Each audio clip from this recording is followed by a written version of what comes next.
Mesdames et messieurs, bonjour et merci de nous retrouver ce matin. C'est la première de cette semaine, For You Matin, sur For You Media Africa. Vous le savez, votre fidélité nous honore, mesdames et messieurs. Eh bien, l'actualité principale de ce matin nous amène du côté du Bénin pour parler effectivement de cette manifestation. Vous vous souvenez qui était annoncée, du moins depuis quelques jours déjà, une manifestation qui devait être organisée, du moins qui a été annoncée par la Confédération syndicale des travailleurs du Bénin. La manifestation était prévue le 25 janvier dernier. Eh bien, elle a été annulée. Le pouvoir en place a donc décidé d'annuler, du moins d'empêcher ces manifestations qui avaient pour but d'exiger le départ des troupes françaises du territoire béninois. Selon les informations, un important dispositif policier a été déployé du côté de Cotonou dans le but d'empêcher la tenue de ce rassemblement. Que signifie en tout cas cette pression, on va le dire comme ça, que signifie cette posture adoptée par l'État du Bénin contre ces manifestations, tout simplement de la population, alors de la société civile, qui exige le départ des troupes françaises sur le territoire béninois. Mais l'autre interrogation de ce matin, est-ce que le président Patrice Talon va céder justement à cette pression, en tout cas qui s'annonce très longue, la pression populaire, à ce qui paraît. Les dernières informations font état de ce que la société civile ne compte pas baisser les bras. D'autres manifestations seraient bien sûr programmées afin, une fois de plus, de demander le départ des troupes françaises sur le sol béninois. Voilà pour la thématique principale de ce matin, mesdames et messieurs.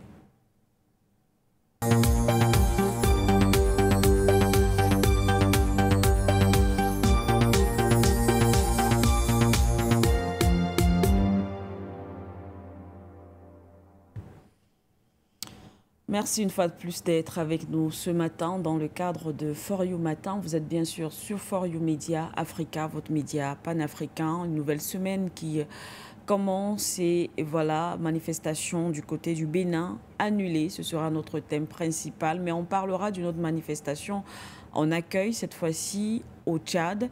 Mais là-bas, bien sûr, cette mobilisation s'est bien déroulée. On parle d'une mobilisation citoyenne qui a été organisée par la plateforme Le Tchad d'abord. On rappelle que selon les sources de ce côté-là et d'après les images, effectivement, que nous avons reçues, l'événement a rassemblé plusieurs corps, entre autres, et plusieurs tranches de la population, élèves, étudiants, des commerçants, la société civile étaient donc mobilisés afin de soutenir le pouvoir de N'Djamena qui s'est lancé dans cette rupture de l'accord de défense, l'accord militaire avec la France, un soutien populaire qui vient donc renforcer une fois de plus le projet de N'Djamena de mettre un terme à cet accord ou alors de rompre directement, bien sûr, avec la France. Nous allons bien sûr dire un mot là-dessus également avec nos invités que nous présentons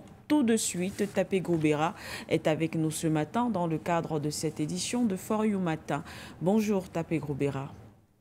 Bonjour Madame Manuela Siké. Je salue la direction de For You Media, je salue les techniciens. À vous aussi, je dis bonjour à vos très nombreux auditeurs et spectateurs, téléspectateurs.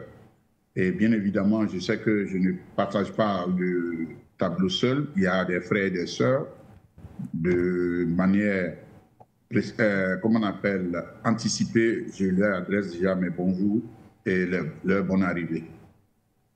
Merci à vous. Merci à vous, Tapé Grobera, d'être avec nous ce matin.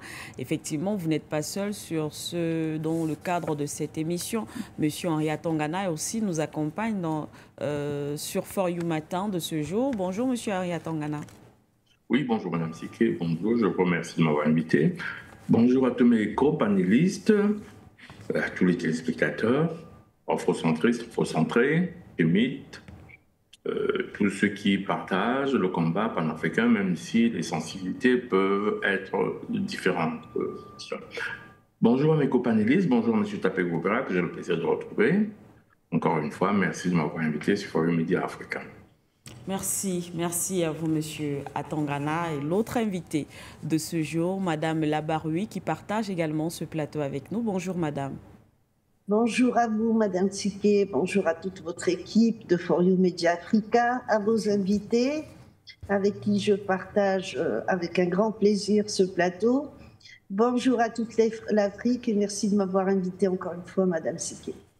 Voilà, merci à vous, chers invités, d'avoir accepté de partager ce moment avec nous sur For You Matin. Nous allons bien sûr commencer par l'actualité au Tchad pour commenter simplement cette grande manifestation en soutien à la rupture de l'accord militaire, soutien bien sûr populaire, Tapé Grobera, ce qui vient renforcer le projet de N'Djamena, dirigé bien sûr avec à la tête le président Mahamat Idriss Déby. En tout cas, c'est une initiative qui va encourager le gouvernement de N'Djamena à poursuivre dans cette lancée de rupture. Peut-être on commence certainement par l'aspect militaire, mais avec le soutien populaire, cela peut aller plus loin. En tout cas, on commente déjà cette adhésion populaire du côté du Tchad. Tapé Grobera. Oui, effectivement. Je pense que les populations africaines sont en avance sur les dirigeants qui, ma foi, certains n'ont pas compris. Et si aujourd'hui d'autres comprennent, nous sommes contents. Parce que, permettez que je donne un petit mot. Dans le bouquin, donc le titre est là, à la page 217, je disais « Africain, Africain ». Notre credo doit être le suivant. De manière générale, nous prenons l'engagement solennel de goûter hors de tous les pays africains tous les symboles de domination extérieure installés contre la volonté des Africains. Cela n'appelle aucune discussion, encore moins de négociation. Et parmi lesquelles, donc, le départ immédiat et sans condition de toutes les bases militaires françaises partant étrangères sur le sol africain.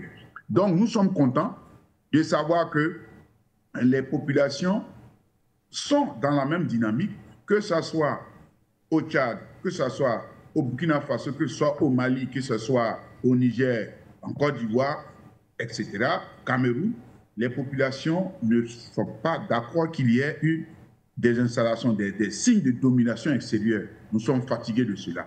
Et aujourd'hui, je pense que le président Idriss Kaka Déby, qui a emboîté le pas, et ce qui est très intéressant, la question de la souveraineté, aujourd'hui, il est renforcé par ces actions qui sont faites par les populations tchadiennes. Cela augure d'une nouvelle ère, cette ère de liberté que nous prenons et qui, ma foi, si elle est continue, elle va nous permettre d'aller vers progressivement les États-Unis d'Afrique pour lesquels nous sommes en train de rêver depuis longtemps.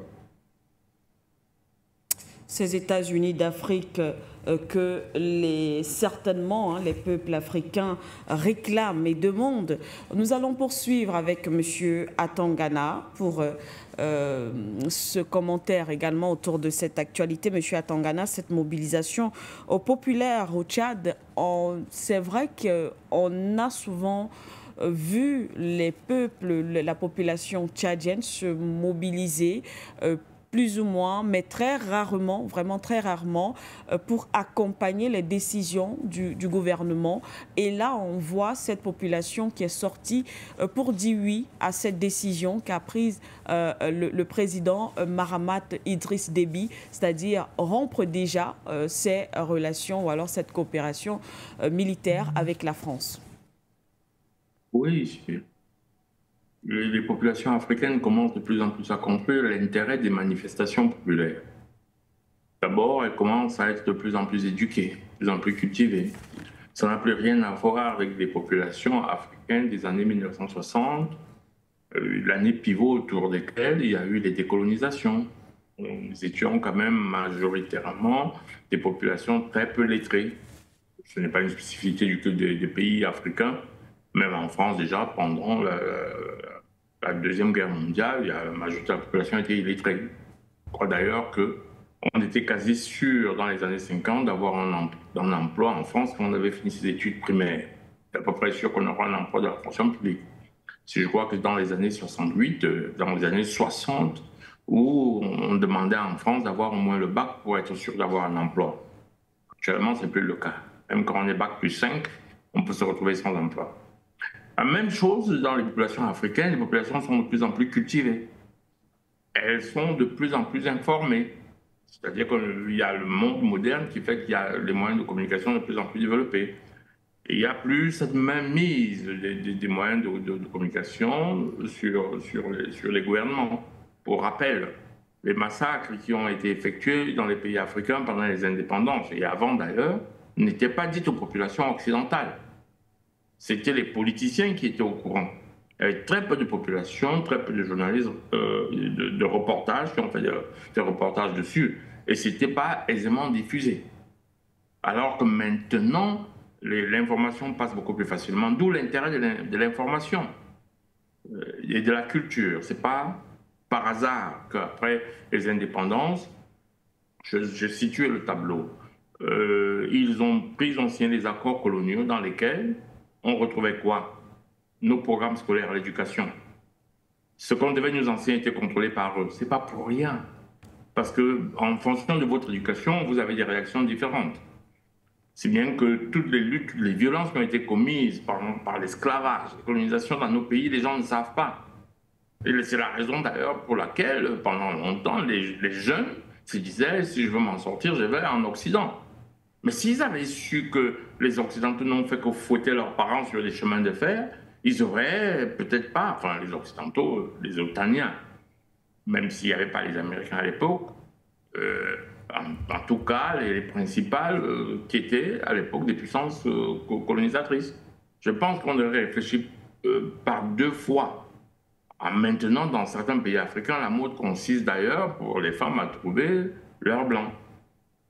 Il faut vraiment ne pas connaître l'histoire, il faut avoir lu très très peu pour en arriver à cette déduction. Maintenant, les populations vivent, je n'ai pris qu'un exemple, je pourrais m'y étendre pendant tout un roman, mais ce n'est pas le but. C'est pour dire que les populations sont de plus en plus cultivées, les populations sont de plus en plus conscientes de ce qu'on appelle la souveraineté populaire. C'est ce qu'on appelle en réalité la démocratie. Le peuple est souverain. Le peuple est souverain, ça veut dire que c'est le peuple qui s'exprime. Et ce peuple-là a compris qu'il peut aussi s'exprimer, non pas seulement par la voie parlementaire, non pas seulement par les voies municipales. Faut-il encore rappeler aux Africains, nous sommes en période électorale, que dans nos pays, il n'y a pas que le chef d'État qui est élu. Les maires sont élus, les conseillers municipaux sont élus, les députés sont élus. C'est bien de rappeler tout ça pour que les gens sachent de quoi on parle quand on est dans une démocratie. Oui. Il y a donc cette dernière expression qu'on appelle l'expression populaire, qui se manifeste très, très souvent par la mise en œuvre pratique, c'est les manifestations pacifiques, je précise bien pacifiques, et je précise aux Africains de ne pas casser ce qu'ils ont déjà construit. On a pris beaucoup de sueur, beaucoup d'énergie pour construire, ne cassez pas, faites toujours des manifestations pacifique. Et ça peut se matérialiser par des référendums populaires. C'est l'autre axe de la démocratie. Donc, nous retrouvons alors au Tchad l'expression des manifestations populaires. Il n'y a aucun peuple au monde qui a besoin d'avoir des militaires étrangers sur son sol. Aucun peuple. Surtout quand on sait dans quelles conditions ces militaires étrangers sont souvent. Ils sont immunisés. C'est-à-dire qu'ils ne peuvent pas être jugés sur le sol pour des crimes qu'ils auraient commis sur ce sol. On se souvient de la République centrafricaine où des jeunes garçons affamés par des années de guerre se faisaient sodomiser par des militaires pour une boîte de sardines et un bout de pain. C'est des faits. Ils sont tous retournés parce qu'on ne pouvait pas les juger en République centrafricaine. On les a ramenés pour les juger et personne ne les a jugés. Voilà ce qu'on appelle une armée d'occupation sur son sol. Aucun pays ne l'accepte et c'est normal que les masses populaires de plus en plus réagissent de cette façon. Je sors par là pour l'instant. Merci bien. Merci à vous, Monsieur Atangana. C'est Masse Populaire qui réagissent. Effectivement, on parle de cet éveil de la population, africaine. Madame Labaroui, on voit vraisemblablement que cette décision des autorités de N'Djamena, quoique beaucoup ont douté de... c'est-à-dire que beaucoup ont douté vraiment de ce que le pouvoir de N'Djamena aujourd'hui serait réellement en train de vouloir rompre ces accords, c'est-à-dire que être vrai dans cette démarche, mais on voit et on sait d'ailleurs que N'Djamena a demandé à Paris de quitter son territoire d'ici la fin, donc d'ici quelques jours, et aux dernières informations, Paris a accepté avec cette adhésion populaire. Est-ce qu'on pourrait parler de sincérité dans la démarche du pouvoir de Mahamat Déby? On pourrait parler de forcing. Ni Paris ni N'Djamena ont le choix. C'est les peuples qui parlent. Et cela fait des années que je dis c'est les peuples qui changeront l'avenir de l'Afrique. C'est les peuples africains. Je vais rappeler à nos téléspectateurs que le 10 janvier 2013, c'était le démarrage de l'opération Barkhane. J'avais fait une conférence et à ce moment-là, personne ne comprenait ce que je disais parce que personne n'était d'accord avec moi, on était 3. Et j'avais dit, c'est le début de la fin de la France. La France est finie. C'est à partir de Barkhane, à partir du Sahel. Et quand je parle du Sahel, je dis attention, le Sahel, c'est pas le Sahara. C'est le début de la fin. Et effectivement, quelques années plus tard, je vais rappeler aussi un événement qui n'était pas majeur à l'époque. Pour moi, ça l'était, pour les Africains aussi, mais pour la presse occidentale, c'était rien. C'était une bavure de l'armée française quand elle a bombardé un mariage. C'est ce mariage qui a changé la donne.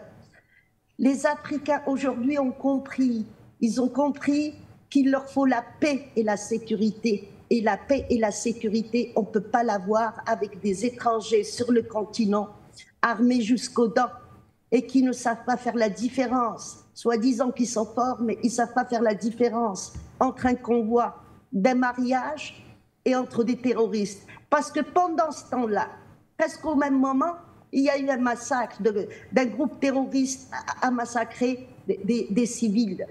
C'est ça qui a changé la donne, c'est l'insécurité. Il y a eu l'esclavage, il y a eu le pillage, il y a eu le vol, il y a eu la ségrégation, il y a tout eu.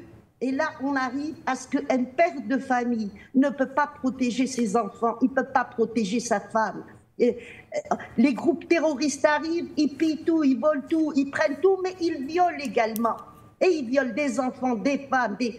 On est arrivé à un point de non-sécurité sur le continent inégalé dans l'histoire de l'humanité. Mais pendant ce temps-là, c'est nos richesses qui permettent aux Occidentaux de sécuriser leur pays, d'avoir des maires élus, d'avoir des députés élus, des présidents élus. Et nous sommes exploités jusqu'au dernier de ce que nous possédons et nous sommes dans l'insécurité totale, dans la pauvreté, dans la misère même, dans la misère. Il y a eu, rien qu'au Burkina, un déplacement de population de 2 millions de personnes. C'est énorme pour un pays qui a été appauvri, parce que le Burkina n'est pas pauvre. Il faut qu'on utilise aujourd'hui les vrais mots. Quand j'entends le Burkina est pauvre, le Tchad est pauvre, non, ce sont des pays extrêmement riches, mais qui ont été appauvris, où la population se retrouve dans une misère totale, parce que ce n'est pas elle qui profite de cette richesse. Et j'ai fait même avec vous une émission, Madame Siké. Il y a des choses que je n'oublie pas. On avait parlé du Mali et j'avais parlé d'un effet domino. Si le Mali gagne son pari, ça va être l'effet domino. Aujourd'hui, nous sommes dans cet effet domino et rien n'arrêtera les peuples africains. Plus personne, plus aucune force n'arrêtera les peuples africains. Donc ça, c'est un message pour ceux qui travaillent au profit des Occidentaux. C'est une occasion pour eux de se ranger auprès de leur peuple. C'est ce que Mohamed Idriss Déby est en train de faire, il a compris, il a bien compris. Il ne faut pas oublier qui est son père, et il ne faut pas oublier que c'est le fils du régime. Donc cet homme-là a compris. Il ne peut plus arrêter cet effet domino. Et pour les autres, eh bien, il faut qu'ils se rangent. Il faut qu'ils fassent la mea culpa de tous les crimes qu'ils ont commis en complicité avec l'Occident. Nous sommes dans cet effet. Et puis, merci pour tous ceux qui ont participé à réveiller les esprits africains, à leur donner l'information et à leur faire comprendre que tant qu'il y a un homme armé qui vient d'ailleurs, on ne peut pas être en sécurité. Merci. Merci à vous, Madame Labaroui. Et c'est d'ailleurs avec vous qu'on tourne cette page consacrée à notre sujet d'accueil. Nous allons directement rentrer, aller du côté du Bénin pour parler de cette manifestation qui a été finalement annulée, si on peut le dire d'ailleurs, interdite par le pouvoir. De ce côté-là, manifestation contre la présence militaire française au Bénin. La question centrale de ce matin, est-ce que le président Talon, le président béninois, va céder à la pression populaire, taper Groubera, empêcher donc cette manifestation au Bénin comme elle devrait normalement se dérouler? On rappelle qu'elle était prévue pour le 25 janvier dernier. Alors, dans le cas précis du Bénin, cette annulation, je ne vais pas dire annulation, bon, du côté du gouvernement, comment est-ce qu'on doit comprendre cela? Est-ce qu'il s'agit d'un devoir, on va le dire, régalien de l'État normal, d'une violation de la liberté d'expression, ou alors d'un refus pour le gouvernement du président Talon de couper ses liens justement avec la France tel que le demande ou le réclame la population? Bien, en fait, le président Talon et son régime se trouvent dans une situation assez cocasse, d'autant plus qu'ils sont sur une branche qu'on doit les obliger à scier. On a vu ici, lorsque l'année passée, M. Talon était l'un des chefs de file des gens de la CEDEAO qui devaient aller attaquer le Niger parce que simplement il y a eu un changement populaire, où il n'y a eu aucune infusion de sang, aucune, même pas, excusez-moi l'expression, même pas eu un moustique qui a été tué. Et on voulait donc réinstaurer M. Bazoum, le super président démocratiquement élu, mais cette fois-ci en tuant des gens. Et vous avez vu par la suite ce qui s'est passé. Donc, et les autorités après, par la suite, lorsqu'il y a eu cette histoire de changement qui s'est opéré au niveau des pays de l'AES, qui ont décidé il y a un an de cela, précisément le 28 janvier 2024, de quitter la CEDEAO. Il y a eu un revirement au niveau de la CEDEAO qui consistait à essayer de leur ouvrir les portes. Ceux qui ne voulaient pas hier, ils les voulaient maintenant à tout prix. Et donc, Talon a ouvert les frontières de son côté subitement, et les autorités du Niger ont refusé. Et il y a eu beaucoup de choses qui ont été dites par les autorités du Niger, à savoir que sur le territoire du Bénin, il y a des militaires français qui opèrent de manière négative et qui ont pour objectif d'encercler les pays de l'AES et les déstabiliser. Et tout récemment, au mois de décembre, je pense au 24 décembre dernier, le président Kenny a été précis avec des coordonnées GPS que tout individu comme moi qui ne connaît rien pouvoir utiliser et puis pouvoir retrouver ses bases. Vous voyez? Et qu'a fait M. Talon? Il a toujours présenté cela comme quelque chose de faux. Mais comme on dit, l'arbre ne peut pas cacher la forêt. Ce n'est pas possible. Un arbre ne peut pas cacher la forêt. Et subitement, par malheur, il y a un hélicoptère. D'abord, il y a eu cette attaque que nous déplorons, en où on a tué de manière, je dis, sauvage, plus d'une trentaine de jeunes soldats, et qui sont battus bien, écoutez bien, de 16h jusqu'à minuit, sans qu'il y ait l'apport de cette base de ces militaires français installés sur le territoire, béninois, sans qu'il y ait l'apport même de l'armée béninoise. Ils sont battus de 16h, ce n'est pas la nuit. La nuit, on peut comprendre, il y a les problèmes météo, problèmes de visibilité, mais de 16h jusqu'à minuit.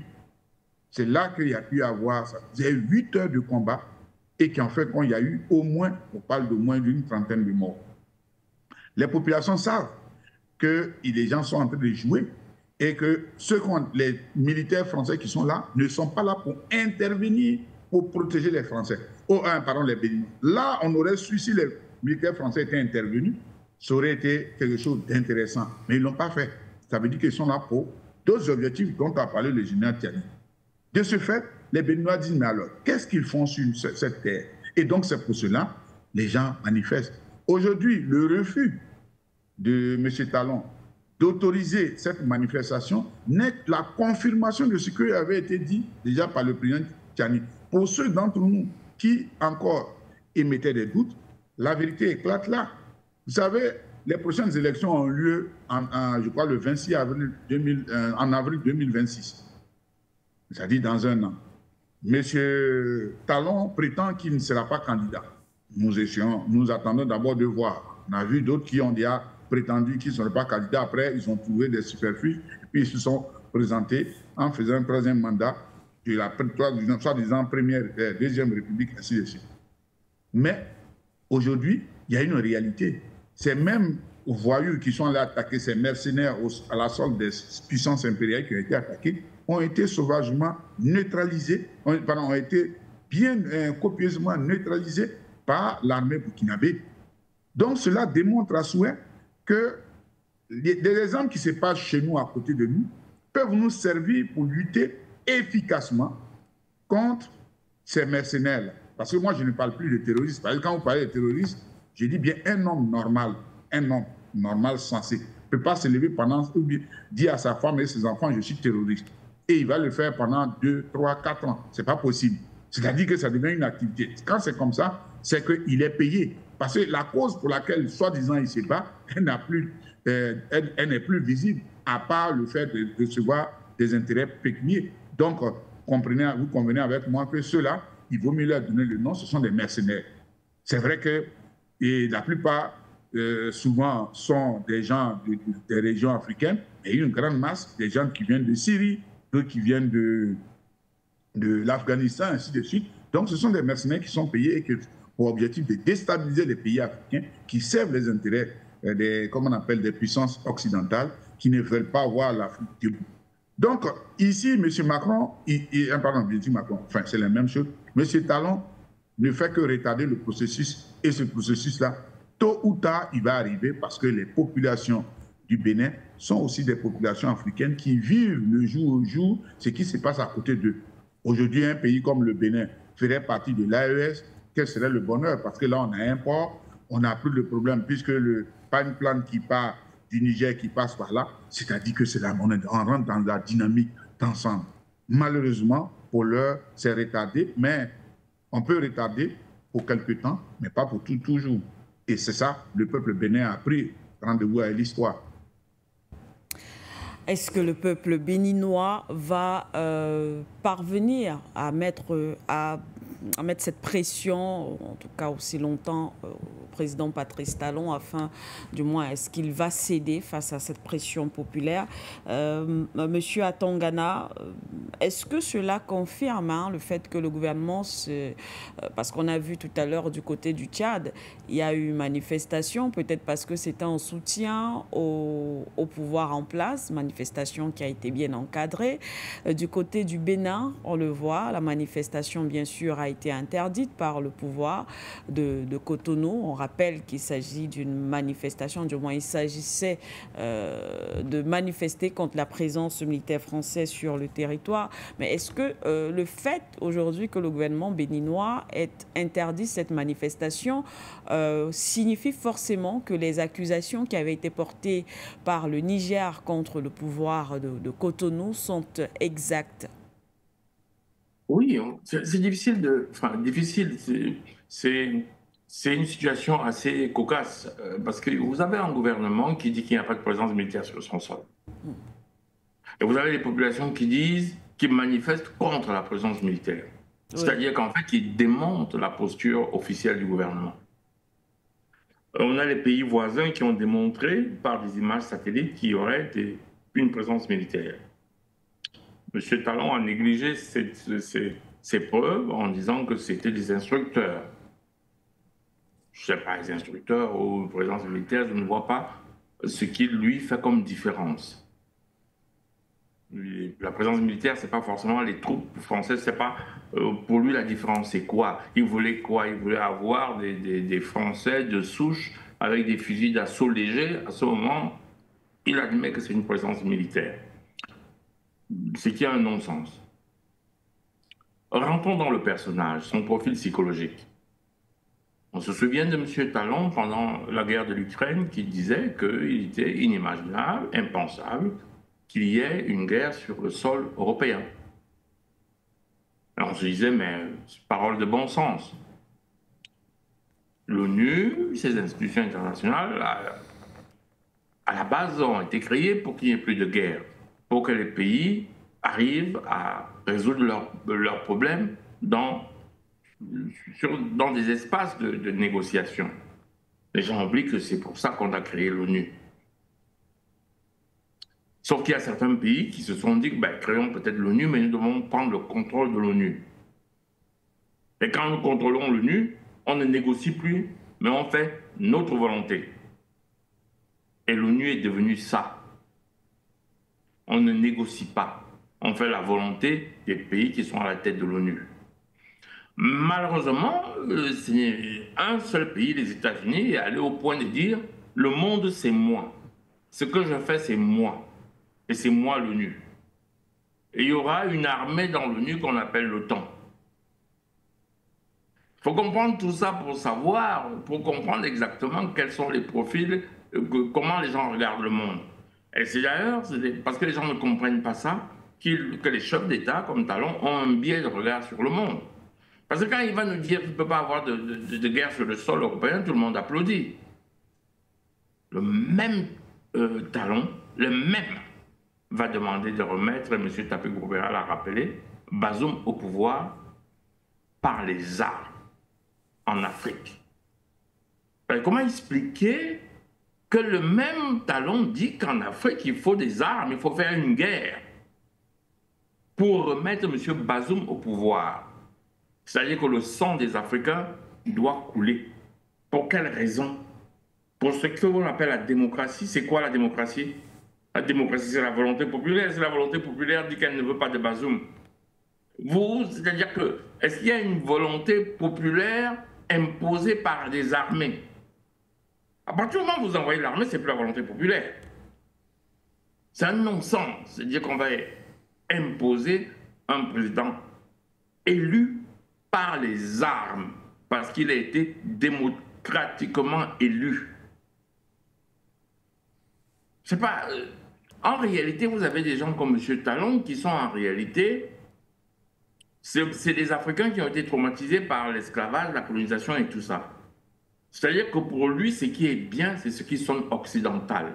La note est juste quand c'est une note occidentale. Et il est persuadé dans son être que quand Macron parle, Macron a toujours raison. C'est le personnage, vous n'y pouvez rien. C'est le personnage. Conséquence, il se retrouve alors dans des contre-postures, puisque ce qu'il pense ne sonne juste quand ça lui est dicté. Le seul problème, c'est que M. Talon a oublié que celui qui te dicte, il ne te dicte pas les choses parce que c'est le bon sens. Il te dicte des choses parce que ça va dans son intérêt. Il peut donc te dicter une chose et le contraire de cette chose, à condition qu'à ce moment, ça serve ses intérêts. Il se retrouve alors comme une marionnette qui a pourtant l'apparence d'intelligence. Vous savez, quand il a été élu, on a dit « un jeune au pouvoir ». On était content. Enfin, un jeune. Je ne sais pas si ça porte chance, les jeunes au pouvoir. Hein? Vous voyez, Macron, il ne sait plus quoi faire pour avoir un gouvernement. Vous voyez, Talon. Voilà le président qui se dit démocratique, qui a voulu mettre Bazoum au pouvoir par la force, et dans son propre pays, il interdit les manifestations populaires.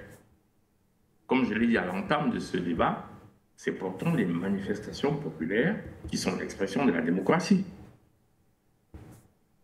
Bon, maintenant, il avait peut-être d'autres raisons. Hein. Moi, je lui accorde le fait que d'être chef d'État, il avait peut-être d'autres informations. Parce que quand vous êtes chef d'État, vous avez peut-être d'autres informations. Comme j'ai dit, les manifestations doivent toujours être pacifiques.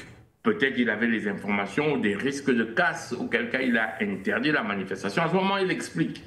Et il demande de mieux organiser la manifestation populaire. Mais il ne peut pas interdire la manifestation populaire. Ça, c'est sur la forme. Sur le fond, nous sommes dans un mouvement qu'on ne pourra plus arrêter. Et le mouvement est tellement fort que même les Français l'ont compris. Remarquez que tout ce qu'on voit là existe de façon avec une grande acuité dans les anciennes colonies françaises. C'est le symbole de cette mauvaise décolonisation. Vous ne trouvez pas les bases militaires anglaises ou portugaises, qui étaient les anciennes puissances coloniales, vous ne les trouvez pas en Afrique. Mais la France a voulu garder la main via le général de Gaulle pendant les décolonisations. En réalité, la France n'a jamais voulu décoloniser. Elle a juste transformé sa présence. On est passé de la colonisation à la néocolonisation. Exactement comme on est passé de l'esclavage à la colonisation. Sans qu'on ne se rende même compte que c'était pire. J'ai toujours expliqué que l'esclavage, on venait nous chercher de force, on allait nous vendre aux États-Unis pour travailler dans des champs et construire les États-Unis. Ah oui, ces pays ont été construits par notre sueur, par notre sang, parce qu'il n'y avait pas le pétrole. Nous étions le pétrole. La colonisation, c'est qu'ils sont venus chez nous, dans notre pays, nous arrêter, nous fouetter, nous tabasser, nous faire des travaux forcés chez nous. On a commencé à se battre pour décoloniser, pour être des pays souverains. C'était encore beaucoup plus violent. Si vous regardez les histoires des colonisations au Cameroun, comment nos grands-parents ont construit les chemins de fer à la main, sous les coups de fouet, que ce soit la période allemande ou que ce soit la période française. Pour l'Algérie, Madame Larbaoui peut vous en parler. Des crimes de la colonisation. Ce qu'on ne vous dit pas. Vous restez la voix coupée. Et nous sommes aujourd'hui dans une période irréversible. Parce que les peuples demandent de plus en plus à être autonomes. Et je disais, M. Macron l'a compris.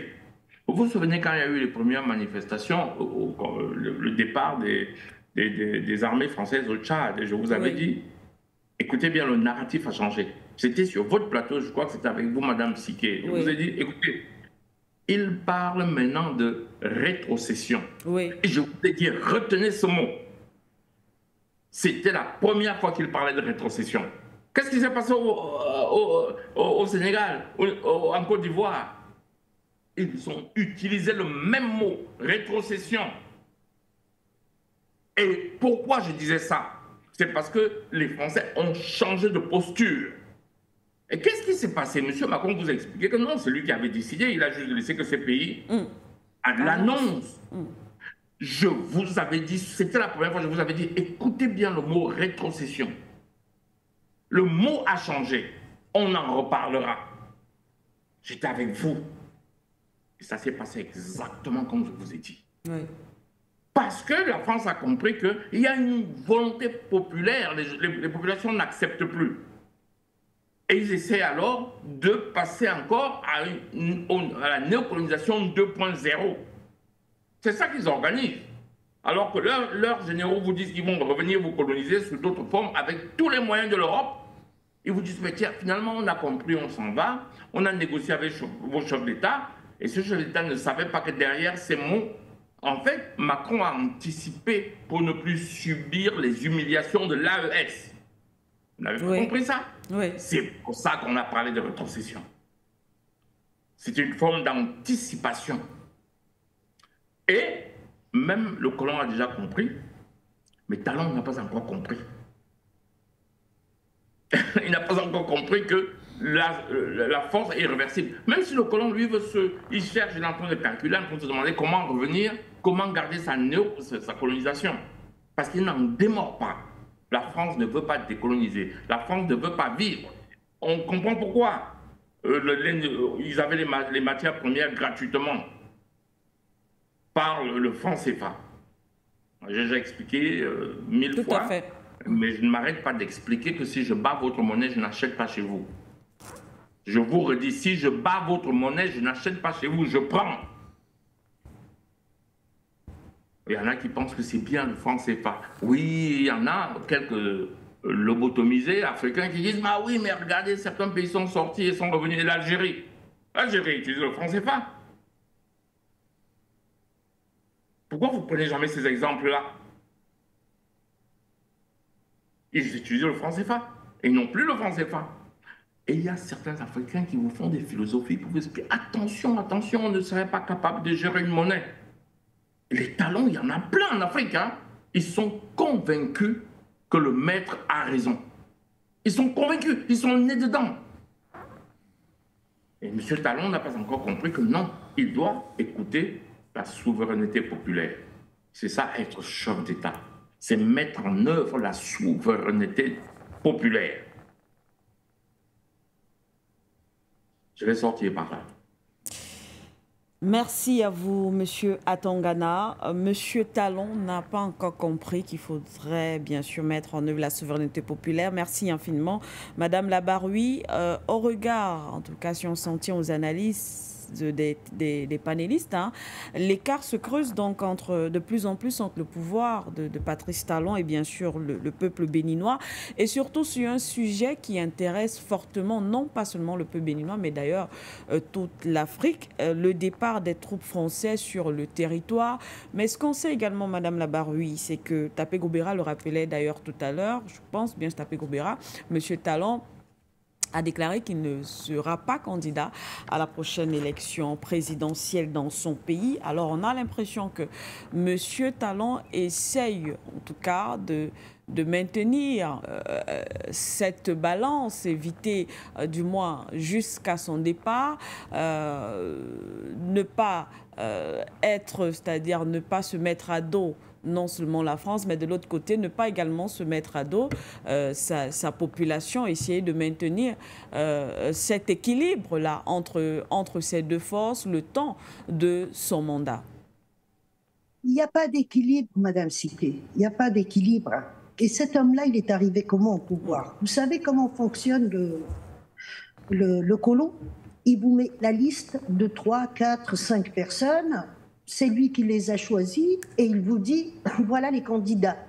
Donc, soit vous votez pour le choléra, soit pour la peste, c'est comme ça que ça se passe. Ce ne sont pas des gens qui sont arrivés avec des capacités et ils sont patriotes, et qui grimpent les échelons jusqu'à pouvoir se présenter à des élections. C'est des gens qui viennent de l'école Jules Ferry, donc c'est l'école colonialiste avec un esprit colonial, et c'est des gens qui ont fait leurs études en France. Donc on ne peut pas... Cet homme-là, ce que M. Atangana a expliqué, ils viennent avec des idées occidentales et tout ce qui est occidental est bon. Qu'est-ce qui va se passer maintenant au Bénin si M. Talon n'écoute pas? Exactement ce qu'on a vu au Burkina. Le Burkina, quand au Mali, la chose avait pris forme et la révolution populaire avait pris forme, on a commencé à avoir des Burkinabés qui voulaient sortir et le pouvoir en place à l'époque était contre. Et malgré le pouvoir, quand nous sommes des milliers dehors, le pouvoir est obligé de céder. Et c'est ce qui s'est passé. Quand les choses se sont aggravées, l'armée a parlé, l'armée a récupéré le pouvoir. On en est aujourd'hui à la AES. Le Niger, c'est pareil. Il y a eu des morts aussi au Niger. Il ne faut pas oublier le sang qui a coulé au Niger, hein, à l'époque de Bazoum. Donc, on ne peut pas aller contre une révolution populaire. C'est impossible. Hier, il y a eu quelque chose qui s'est passé au Liban. Et c'est très important. C'est ce qui risque de se passer aussi au Bénin, dans d'autres pays. Israël a occupé quelques kilomètres et elle a expliqué qu'elle ne sortira pas. Netanyahou a expliqué que ça y est, c'est fait accompli, on ne quittera pas le sud du Liban. Des milliers de personnes sont descendues à pied, ils ont récupéré pour une fois, le peuple libanais a récupéré ce que Israël a occupé avec les armes, ils l'ont récupéré sans les armes. Les chars israéliens étaient entourés avec une population civile, des enfants, des bébés, des vieillards, et ils étaient obligés de quitter. C'est ce qui s'est passé en Afrique en réalité. Surtout, le dernier élément qui a changé la donne complètement, c'est le Niger. Les peuples sont arrivés au point de non-retour, c'est-à-dire pour ma terre, pour la richesse de ma terre, pour ma dignité. Il est question de paix, de sécurité, mais de dignité. On nous a dépouillés de notre histoire, notre dignité. Les peuples sont à ça aujourd'hui. Les peuples ne céderont pas. C'est terminé. Et l'Afrique est en marche. C'est un train qui est en train de prendre de la vitesse, et c'est l'Afrique qui a donné l'exemple. Je l'ai toujours dit, c'est l'Afrique qui va libérer le monde de ce colonialisme. C'est l'Afrique qui n'a pas voulu voter contre la Russie, quand la Russie a vu que le Minsk 1 et 2 n'ont pas été respectés, donc il y a eu cette intervention militaire en Ukraine. C'est l'Afrique aussi qui s'est opposée à Israël et les crimes contre l'humanité et qui a jugé ce pouvoir, la Netanyahou. C'est l'Afrique du Sud, donc c'est l'Afrique qui est en train de changer le monde. Et M. Talon n'a pas le choix. Quand il dit « je ne me représenterai pas en 2026 », eh bien qu'il nous le montre aujourd'hui. Il laisse son peuple s'exprimer comme on le fait en Europe, puisqu'il veut copier l'Europe. Eh bien qu'il laisse son peuple s'exprimer. Mais s'il y a une question sécuritaire, ce que M. Atangana a dit, qu'il le dise, qu'il explique.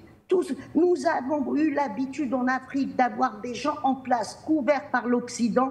Ils ne communiquent pas avec leur population. Ils ne veulent surtout pas communiquer, puisque ce n'est pas les populations qui les ont ramenés à la place qu'ils ont pour diriger un pays, pour être président d'un pays. Donc, ils ne donnent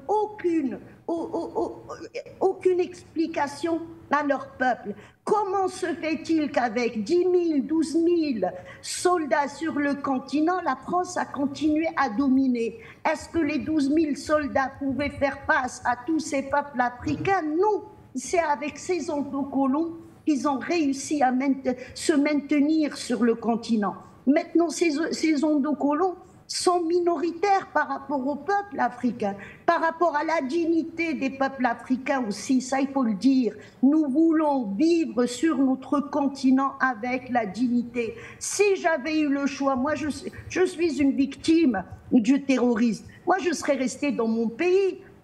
Et je ne suis pas restée, pourquoi? Par rapport à l'insécurité. Manger, on arrive toujours à trouver quelque chose à manger. Mais la dignité, la sécurité, c'est ce qui est difficile à avoir. Aujourd'hui, nous sommes en France, avec plus de 30 ans de cotisation. Je subis les insultes de Marine Le Pen. Ça, c'est pour donner un exemple. Je ne suis pas en train de personnaliser là. C'est ce que vivent les Africains. Éric Zemmour, vous avez le mot Algérie. À un certain moment, c'était Mali, Burkina. Mais il y en a marre de tout ça.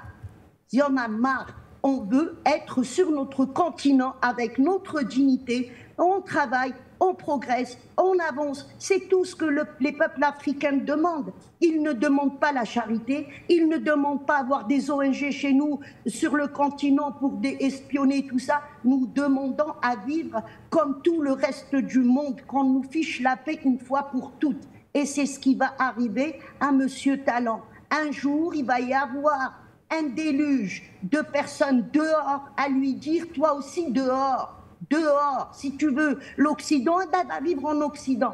Les peuples africains, aujourd'hui, ils ont la soif de vouloir travailler et puis gagner de l'argent, se marier, pouvoir subvenir aux besoins de leur famille. Les jeunes, on a 70% de la population africaine qui a moins de 30 ans. Ils ont besoin de fonder une famille. Nous avons un esprit familial, un esprit... Nous savons comment nous fonctionnons en Afrique. Mais un jeune qui arrive à 35 ans aujourd'hui, il est encore dans un gourbi chez ses parents. C'est pas normal tout ça, ce n'est pas normal. Et nous sommes sur le continent le plus riche à tous les niveaux, même au niveau des eaux. Nous avons la plus grande nappe phréatique au monde. Et puis nous pouvons, c'est un continent magnifique, la beauté du continent, sans parler des richesses bien sûr, comme le pétrole, le gaz, l'uranium, le lithium. On ne va pas citer tout ce qu'il y a en Afrique parce que dont a besoin le monde, on le trouve en Afrique. Maintenant, Monsieur Talon, s'il m'écoute, eh ben, il faut se ranger du côté du peuple. Peut-être qu'en se rangeant du côté du peuple, le peuple vous gardera même en 2026. On ne sait pas. Mais il faut laisser ce peuple vivre. C'est tout ce qu'il demande. Merci. Merci à vous également, Madame Labaroui. Avant d'aller, peut-être dans quelques minutes, les numéros de téléphone seront également affichés pour permettre à nos téléspectateurs de participer à cette émission. Tapez Groubera. On a Monsieur Talon, du moins, lorsqu'on voit le Bénin, Monsieur Talon et les actes, est-ce qu'on lui reproche effectivement la présence ou alors ce lien, on va dire quoi, très fort avec la France au moment où les peuples africains aujourd'hui réclament cette rupture, du moins, avec l'ancien colon. On voit également un Bénin sur le plan culturel. D'ailleurs, cette action du Bénin a été fortement saluée lorsque le pays réclame justement ses biens, on va le dire sur le plan culturel, ses objets d'art, comme ça, depuis 2017. On sait qu'il y a ce processus et d'ailleurs 26 trésors, selon les dernières informations, ont déjà été restitués justement au Bénin. On rappelle, on sait que le Bénin, c'est un pays qui regorge énormément, d'ailleurs comme tous les autres États africains. Alors lorsqu'on voit cela, d'aucuns pensent que effectivement le Bénin a peut-être son approche, a peut-être une autre façon de réclamer ou de reprendre ce qui lui revient de droit via une certaine forme de diplomatie, le cas avec la restitution de ces objets ou alors de ces trésors. Est-ce que cela ne peut expliquer également le fait que le Bénin ne réagisse pas forcément comme on le souhaite en ce qui concerne, par exemple, les accords de défense avec la France? OK. Ben, je vais m'attarder un tout petit peu sur les éléments, sur la restitution des artefacts et objets culturels du patrimoine africain. Oui. Je rappelle à toute fin utile qu'on a au moins, je dis bien au moins 500 000 objets et artefacts du patrimoine africain qui sont dans les musées occidentaux ou bien enfin, qui sont confisqués, qui ont été volés et confisqués par les Occidentaux. 500 000. Sur 500 000, on parle de 26, c'est quoi? C'est rien ça. C'est comme une goutte d'eau chaude dans la mer. Donc, on ne va pas nous distraire avec ça. Première des choses. Parce que moi, cette question-là, je crois, il y a 5 ans, j'ai participé à une conférence.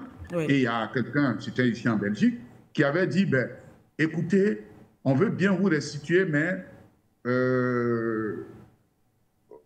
vous n'avez pas de musée. La question que je lui ai posée, quand vous prenez, c'est dans un musée, vous l'avez pris ou bien vous l'avez pris? Ben, c'est ça aussi. Oui. En fait, nous avons deux visions paradigmatiques de cette situation. Eux, ils voient comme un objet comment on appelle, de parure. Or, nous, ce sont les éléments qui font partie de notre patrimoine culturel, ou même, je parle d'autres spiritualités. C'est la vie des individus qui sont là. Pourquoi? Il faut aussi qu'on explique. Pourquoi est-ce que les gens tentent de ressusciter? Parce que c'est ce qu'on appelle ces objets-là. En fait, ce sont les vies.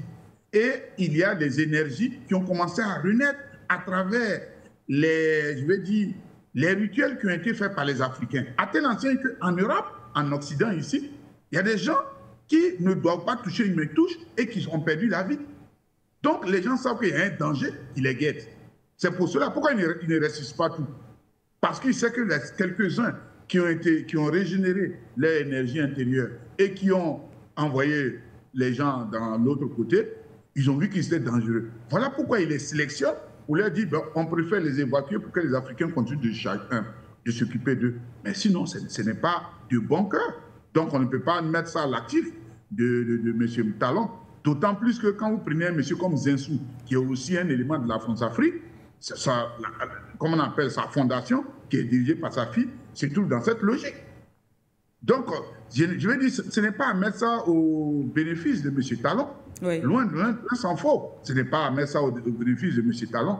Je pense même que vous allez parler, madame, de l'institution, par exemple, de la journée du Vaudou, du 15 janvier. Là encore, c'est l'ancien président, M. Nicéphore Sopre, qui l'a institué. Et c'est vrai qu'il a été véritablement mis en application sous Talon. Mais voilà, c'est ça la vraie réalité. Donc, il n'y a pas une question de démarche qui serait propre au Bénin par rapport aux autres et qui donne l'impression que, bon, il y a une démarche plus réfléchie. Moi, c'est pour ça que je n'aime pas l'expression colon. Il n'y a pas eu de colonisation en Afrique, il y a eu des occupations. Il faut qu'on utilise les termes. Je rappelle, et je vais toujours le répéter, le 3 septembre 1939, c'est la France et l'Angleterre qui déclarent la guerre à Hitler. Je reprends. Le 3 septembre, dimanche 3 septembre 1939, c'est la France et l'Angleterre qui ont déclaré la guerre. Je l'ai mis dans mon livre. Lorsque le jour, le 3 septembre est arrivé, la France était la première à attaquer l'Allemagne au niveau comment on appelle, de ce qu'on appelle le Saarland, du côté des Saarbrücken. Et ils ont été stoppés par les Allemands. Donc, ce sont les Français qui ont été les premiers. Les Allemands ont répliqué et ils se sont retrouvés à Paris, ils ont récupéré. Qu'est-ce que les gens ont dit? On parle d'occupation. Maintenant qu'on me montre un seul pays africain qui a déclaré la guerre à ses puissances, à ses occidentaux, il n'existe pas. Eux, ils déclarent la guerre, on les bat, ils parlent d'occupation. Nous qui n'avons pas déclaré la guerre, les gens viennent occuper notre territoire et nous sommes là pour parler de colonisation. S'il vous plaît, ne dites plus le mot colonisation. On n'est pas une colonie. On n'a jamais été une colonie. Les gens sont venus occuper nos territoires. C'est ça, à parler du mot. Les mots sont très importants. C'est un peu comme quand on parle d'esclavage. Nous ne sommes pas des Slaves. Le mot esclave vient des Slaves, slavus. L'esclavage a commencé en Europe ici à partir du 5e siècle et ça s'est terminé au 20e siècle. C'était ça, le fait de vendre les Slaves, les Russes, les Bulgares. Et vous avez le quai de Venise. Pour ceux qui vous voyez le quai de Venise, ça a servi à ça. Nous, on n'a pas été esclaves. Nous, on a été rasiés. On a été rasiés et on a été déportés. C'est différent. Donc, parce que quand on rentre dans les schémas de l'esclavage, on mélange les choses. Non. Les Africains, les nègres ont été rasiés. Et ça a été fait quand? Après ce qu'on appelle la controverse de Valladolid, qui a eu lieu en 1550-1551, il y a une réunion qui s'est tenue où un prêtre dominicain, qu'on appelle Bartolomé de Las Casas, a défendu ce qui était imposé aux ce qu'on appelle aujourd'hui les Amérindiens. Et c'est à partir de là, il dit que les Amérindiens ont une âme, on n'est qu'à les laisser qu'on aille chercher les Noirs. Voilà comment tout a commencé. Donc, il ne faut pas que nous, on mélange les choses. Je fais cette note. Les parenthèses sont très importantes. Je dis ça pourquoi? Je vais encore finir, peut-être d'une autre digression. Quand on parle des Sémites, ce sont les Juifs, enfin, ce qu'on appelle les Juifs et les Arabes. Vous avez vu que les Juifs se sont appropriés seul le mot. Ça dit, c'est aberrant. Quand on parle du mot Sémite, c'est les Arabes et les Juifs. Mais aujourd'hui, un Juif dit que quand un Arabe l'attaque, il est antisémite. Ça dit que c'est comme un Noir qui dit qu'il est c'est pas comme un négrophobe. Il y a quelque chose qui ne va pas. On a tout fait, on a donné ce mot-là, rien qu'aux Juifs. Or, quand on parle de sémites, c'est Arabes et les Juifs. Donc, nous aussi, nous ne prêtons pas le soin en utilisant des expressions qu'ils veulent. On n'a jamais été colonisés, on a été occupés. Donc, pour dire que tous ceux qui sont favorables, je le dis dans mon livre, hein, je ne suis pas dans le jeu, j'ai écrit ce que je pense et je pense ce que j'ai dit. Donc, au cours de cette occupation, ils sont venus voler les objets. Et il y a quelqu'un qui a tenté de dire oui, mais il y a les lois. Je lui ai dit, est-ce que vous avez les factures? Voilà, parce que c'est ça aussi le véritable problème. On dit on ne peut pas nous donner parce qu'il y a telle loi, etc. J'ai dit, mais si vous avez les factures, vous nous les montrez, selon lesquelles on vous a vendu. Si les factures n'existent pas, c'est que c'est du vol, vous avez volé, et ça c'est une réalité.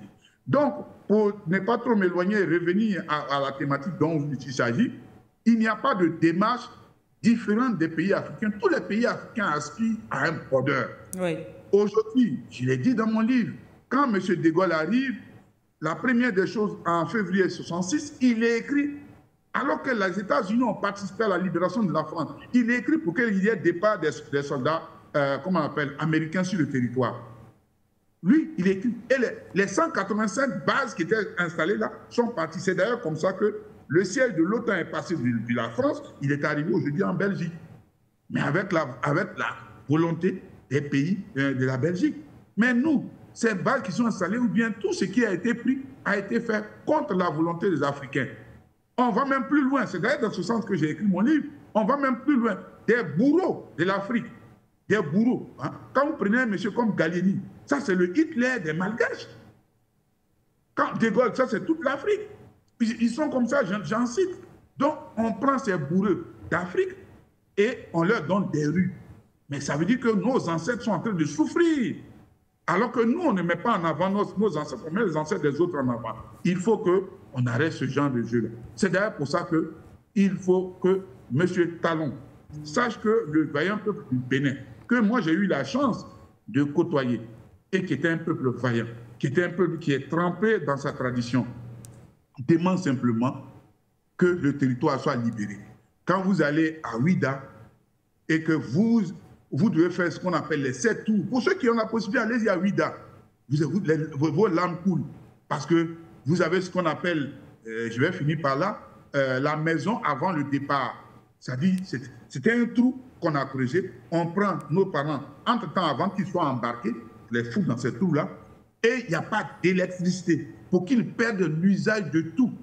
Et il doit passer quelques jours. Quand après on les prend, on les met sur les bateaux, qu'on va mettre dans les négriers qui ont été constitués en Europe, parce que souvent les gens racontent des histoires dormies debout, les Africains ont participé. Je dis, je mets quiconque au défi de me montrer le nom d'un seul Africain qui allait construire les bateaux avec les Européens avant qu'ils ne viennent ici. Ça n'existe pas. Donc quelqu'un ne peut pas partir de chez lui en prenant une Kalachnikov pour venir chez vous, et puis on a dit non, il est venu, et puis vous avez participé à sa bêtise.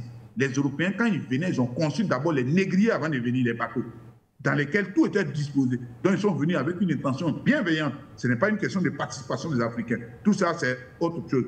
Bon, je finis par un dernier élément, parce que souvent on raconte des histoires. J'oublie le nom de l'auteur, mais j'ai le livre là.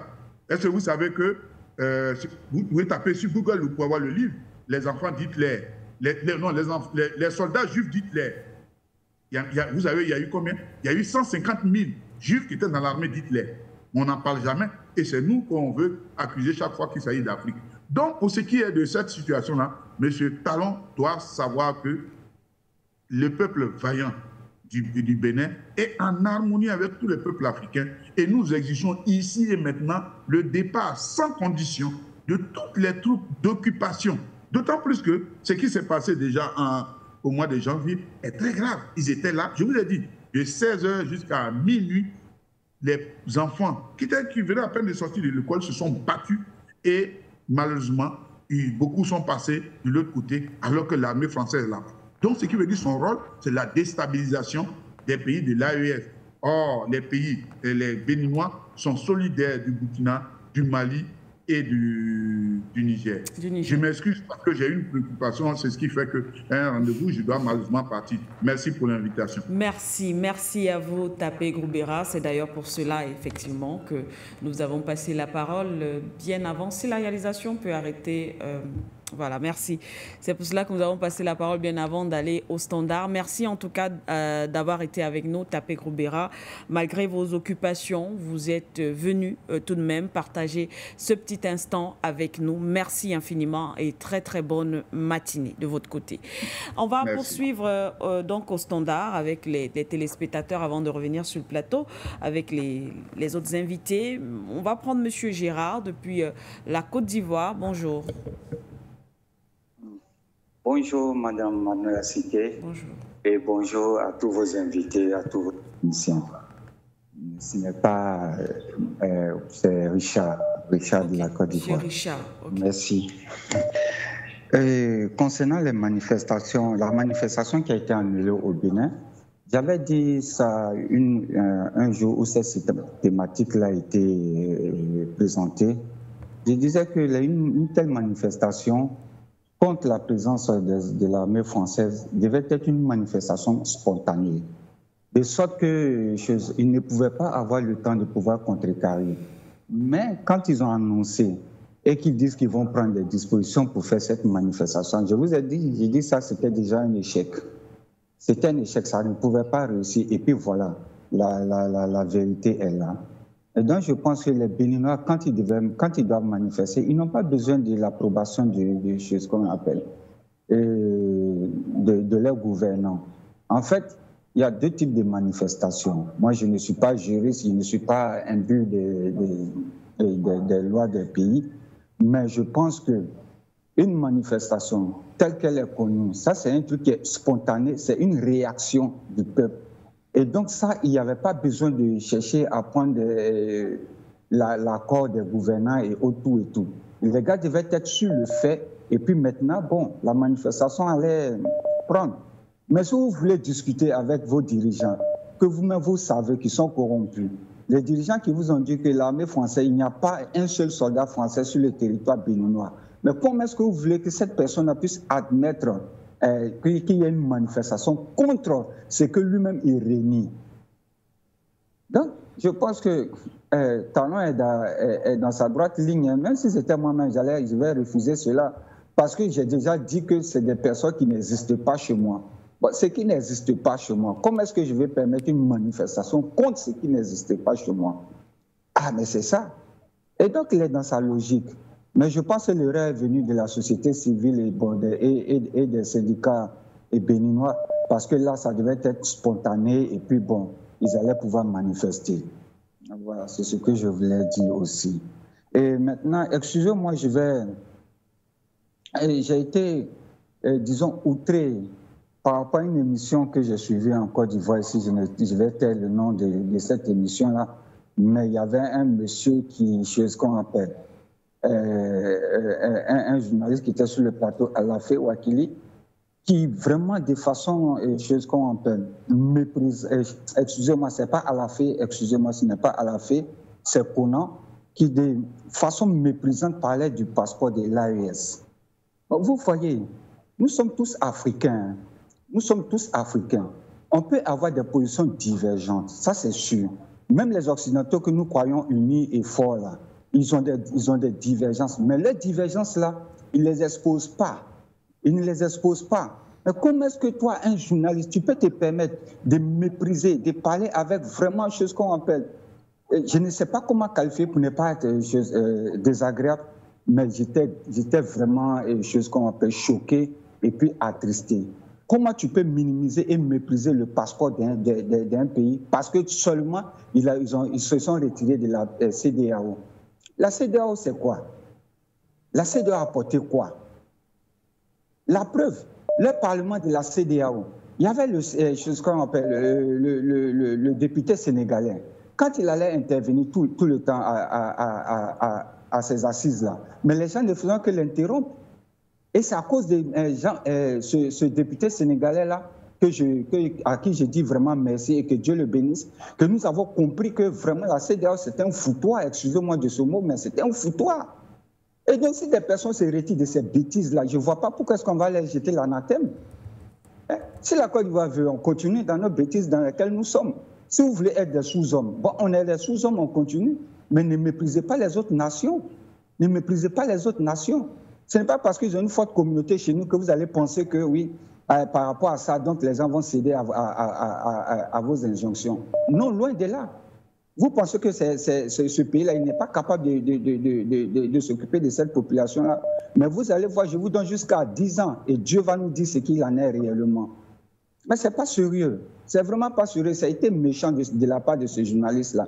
Et je n'ai vraiment pas approuvé ça. Mais comme eux, ils ne veulent pas qu'on appelle sur les chaînes, ils font leur débat entre eux, pour raison pour laquelle on n'a pas pu intervenir. Excusez-moi, mais si je profite de votre antenne pour ce coup de gueule-là. Merci beaucoup et puis bonne journée. Merci à vous également, monsieur Richard, depuis la Côte d'Ivoire. Vous n'avez pas à vous excuser, puisque ça rentre plus ou moins dans le cadre de notre thématique. Hein. Voilà, merci en tout cas d'avoir appelé ce matin, monsieur Richard, depuis la Côte d'Ivoire. Nous allons rester au standard et prendre un autre téléspectateur. Allô?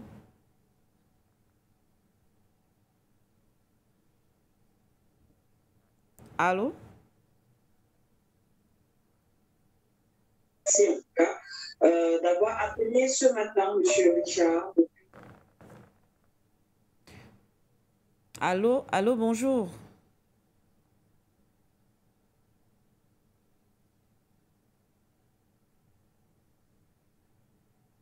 Peut-être qu'on prendra notre téléspectateur le standard. D'accord. Ok. Allô? Bonjour, bonjour, madame Manela. Bonjour, monsieur. Bonjour Adam Kouera qui vient de partir. Je salue vraiment tous les panels. Je salue aussi les techniciens. Je salue le DG de For You Media. Ce matin, vraiment, soyez tous bénis. Et je voulais vraiment revenir sur l'essentiel de l'actualité de ce matin, voulant dire directement par rapport à la manifestation au Bénin. Cela a été une erreur de la société civile.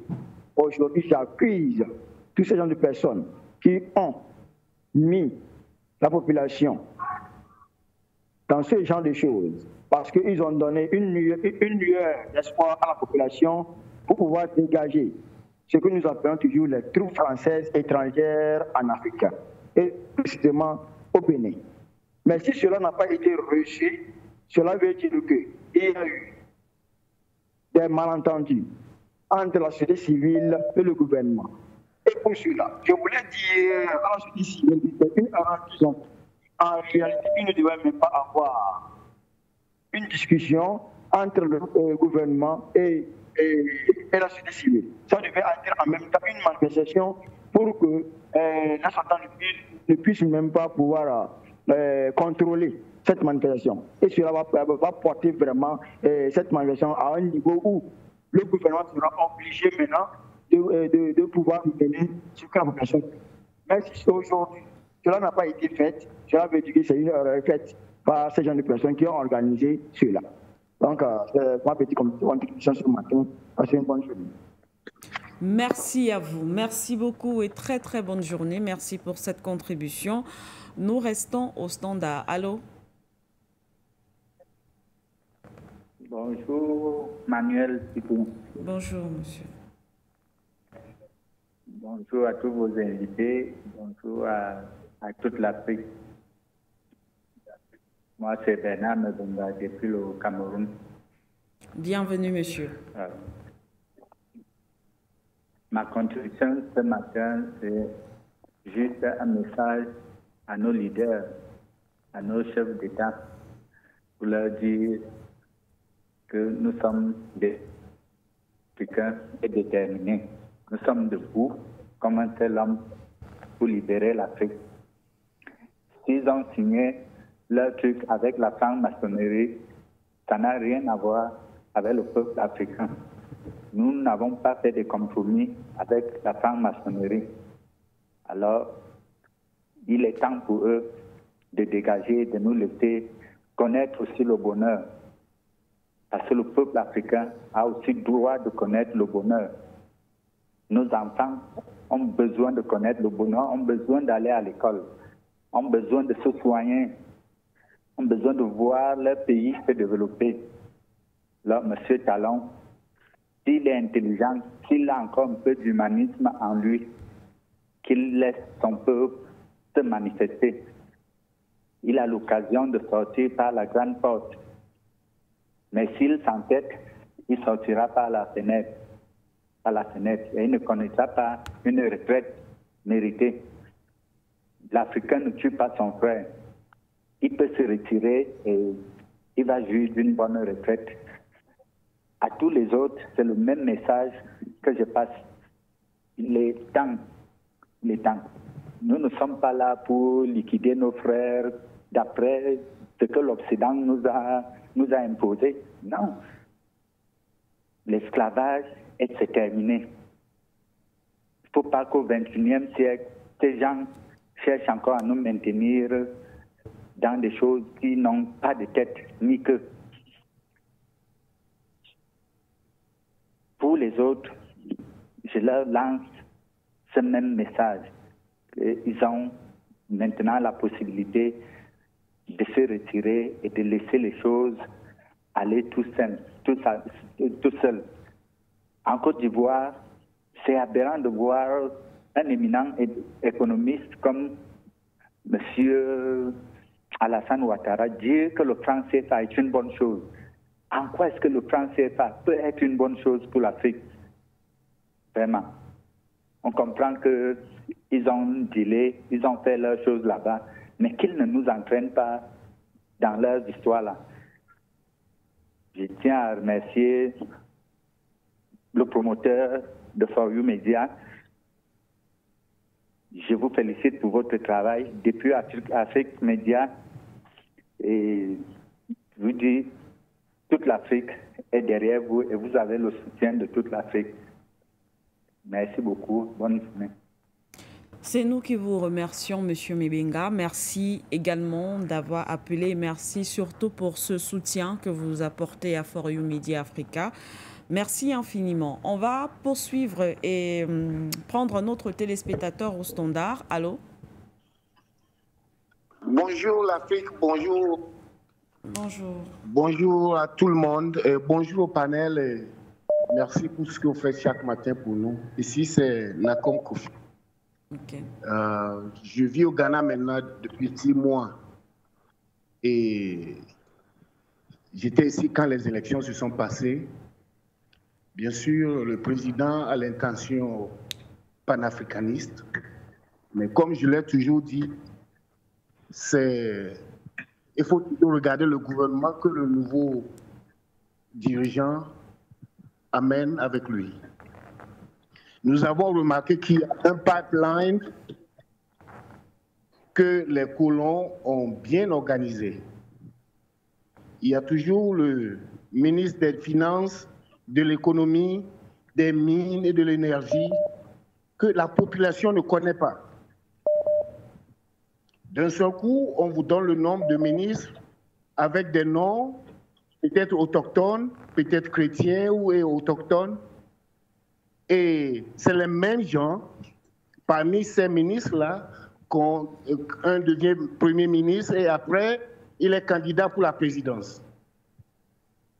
C'est ce qui se passe ici. Tous les noms de ces postes clés ont été octroyés à des gens que la population ne connaît pas. Donc, proposés par le colon. Ceci dit, c'est pour avertir tout Africain que nous devons faire attention à la nomination des personnes qui nous représentent au sein du gouvernement. Parce que ces postes clés, c'est des postes qui sont octroyés à des gens qui seront des futurs premiers ministres et des présidents. Maintenant, je vais parler aussi du Sénégal qui accepte une école militaire pour entraîner les militaires. L'Amérique octroie une somme comme si les Européens et les Américains ont une fois donné de l'argent pour rien.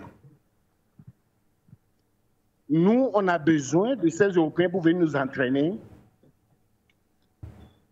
Alors je dis à Sanko et son dauphin que nous, on est sur un chemin où il n'y a plus de recul. S'ils veulent nous joindre, ils peuvent nous joindre. S'ils ne veulent pas nous joindre, de toute façon, ils vont quitter après un mandat. C'est assuré. Et il y a aussi quelque chose qui s'était passé. Il y a le président Poutine qui était en conférence et il a eu un appel d'Ambalo. Qu'importe mon opinion sur cet individu, mais c'est les commentaires des Français sur l'appel et celui qui a appelé et pourquoi Poutine a interrompu son appel pour aller sa conférence pour aller recevoir l'appel. La condescendance, je ne comprends pas, la haine du Français contre la personne africaine, on a vu ça en Mondovision. Le pays est pauvre, qui est cet homme qui appelle Poutine pour que Poutine suspende sa conférence pour recevoir. Je vous dis, nous, on doit être conséquents en tant qu'Africains maintenant. Je l'ai dit l'autre fois, on est là à tuer des gens qui ne méritent pas d'être tués et on laisse des gens qui devaient être exterminés vivre parmi nous et créer le chaos. Je vous dis, je n'ai pas encore entendu un Français, un citoyen français en Afrique, appeler For You Media pour nous dire, oui, nous Français, citoyens, on n'est pas derrière notre gouvernement en ce qui concerne le mercenariat et les tueries en Afrique. On n'en a pas encore vu.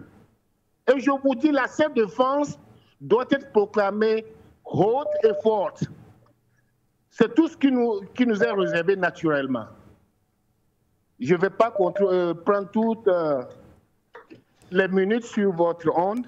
Je vous remercie beaucoup pour les travaux que vous effectuez chaque jour.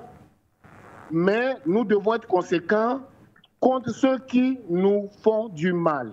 Et actuellement, c'est la France et l'Amérique, et on doit être conséquents. Merci et bonne journée à tout le monde. Merci à vous également. Très bonne journée du côté du Ghana. Merci d'avoir appelé. Les codes d'accès, le plus 237 683 20 96 61 ou encore le plus 237 693 58 96 68. Nous allons rester encore au standard quelques minutes avant de revenir conclure avec nos invités. Allô, bonjour. À l'écoute, je vous entends. Allô? Allô, oui, bonjour. Bonjour, monsieur. Monsieur Belko Ali, j'appelle de Niamey au Niger. Bienvenue, monsieur Ali.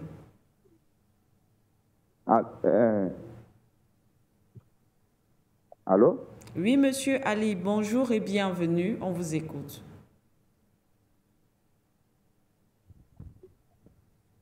Donc, bonjour, je disais, je m'appelle Belko Ali, j'appelle de Niamey au Niger. Oui. Donc, je remercie tout le monde. Je remercie les panélistes. Vous savez, pour le Bénin, là, c'est une affaire vraiment compliquée. Pour le Bénin n'aurait pas dû, dès au début, laisser, quand au Niger il y avait eu le problème, ils se sont empressés de mettre des sanctions. Maintenant, nous, ce qui nous est défendu, c'est de nous emporter contre les autorités béninoises, parce qu'il ne faut pas qu'on dise que c'est parce qu'ils nous ont fait ceci, ils nous ont fait cela, que nous disons cela. Maintenant, le monde entier a su maintenant ce dont ils sont capables. Donc maintenant,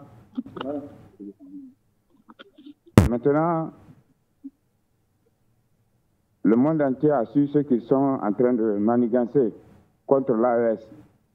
Et je remercie déjà le peuple béninois pour ce premier pas.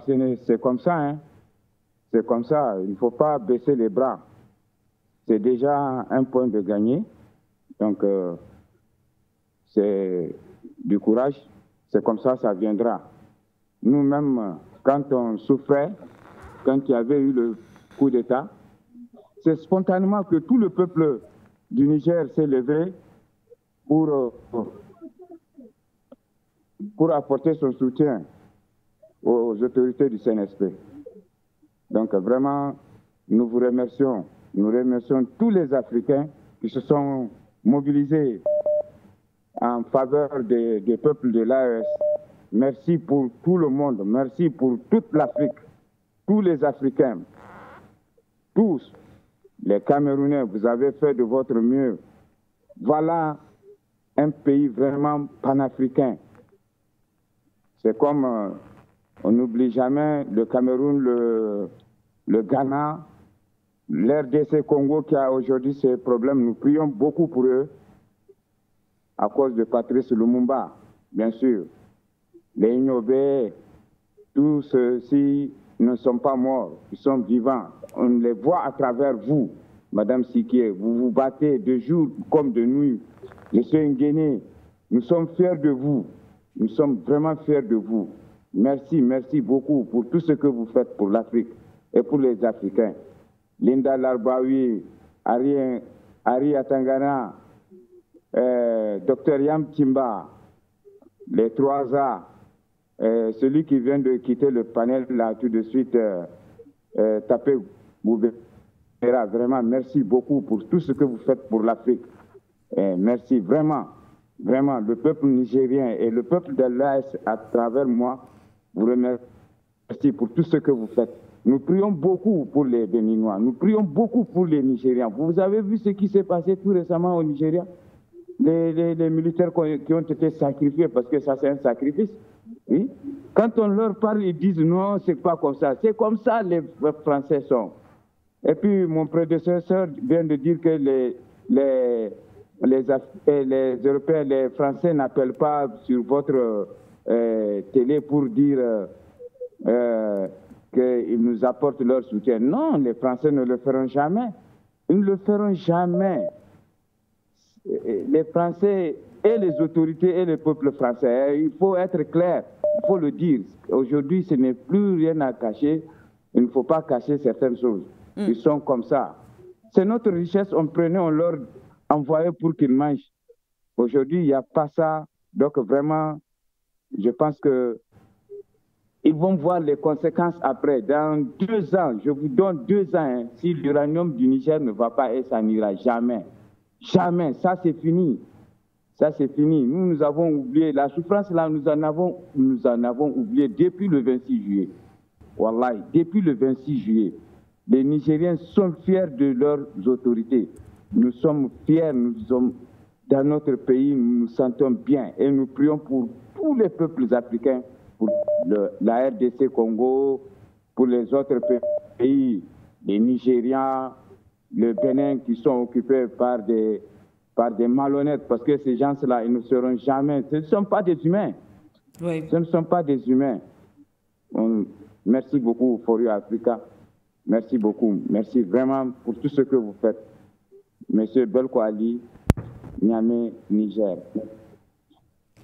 Merci, merci à vous, Monsieur Ali, depuis Niamey au Niger. Merci pour cet appel et ces encouragements et soutiens. Merci infiniment. On prend le dernier, certainement, téléspectateur. Allô?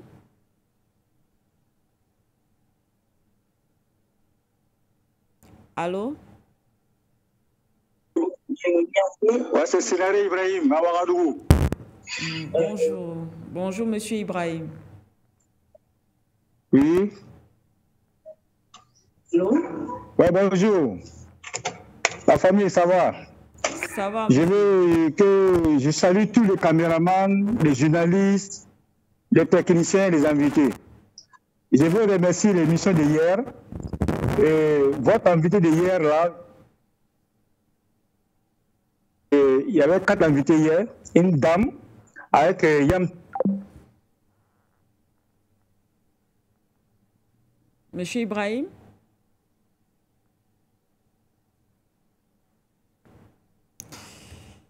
Est-ce qu'on a le standard? On a perdu Monsieur Ibrahim, il me semble. Bon, on va... Qu'est-ce qu'on fait, le standard? On prend un dernier?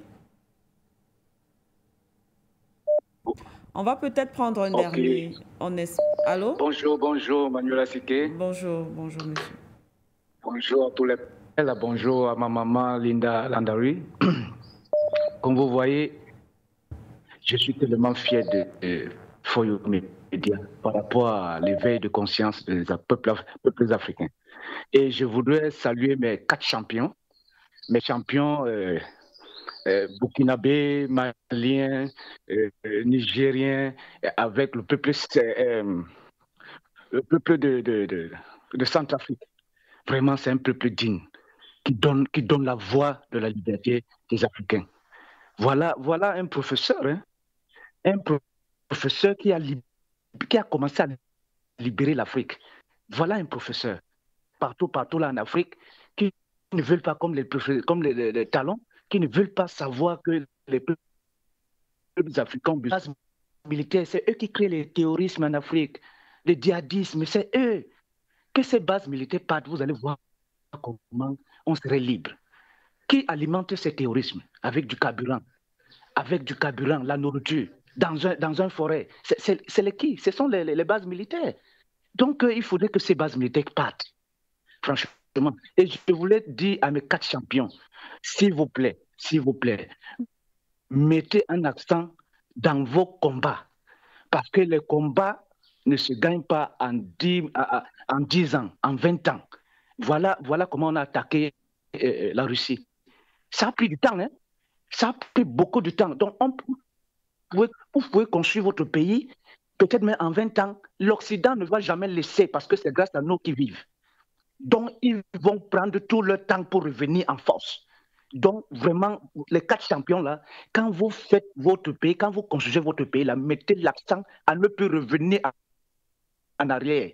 Et la population doit être éveillée par rapport à ça.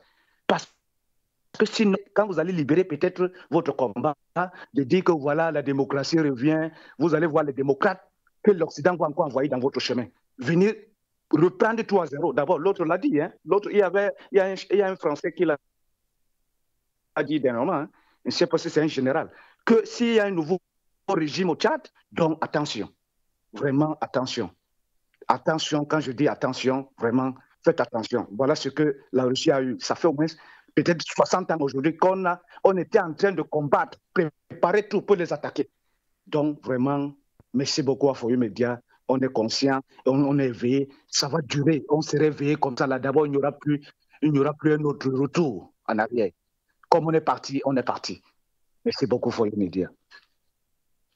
Vous également, cher monsieur, merci pour cet appel. On va vous prendre monsieur Zerfel, qu'on a quand même calé depuis un moment. C'est lui qui va fermer le standard. Monsieur Zerfel, bonjour. Bonjour la diva, bonjour à vos techniciens et puis à vos invités. Et sans oublier quelqu'un. Et moi, je suis un peu rapide parce que ce que les Béninois ils ont vu maintenant, parce qu'ils ont vu clair. Parce que ce que le président faisait, il pensait que c'était de l'amusement. Ils n'ont pas réagi quand Talon mettait, comment dirais-je, les bâtons dans les routes du Niger.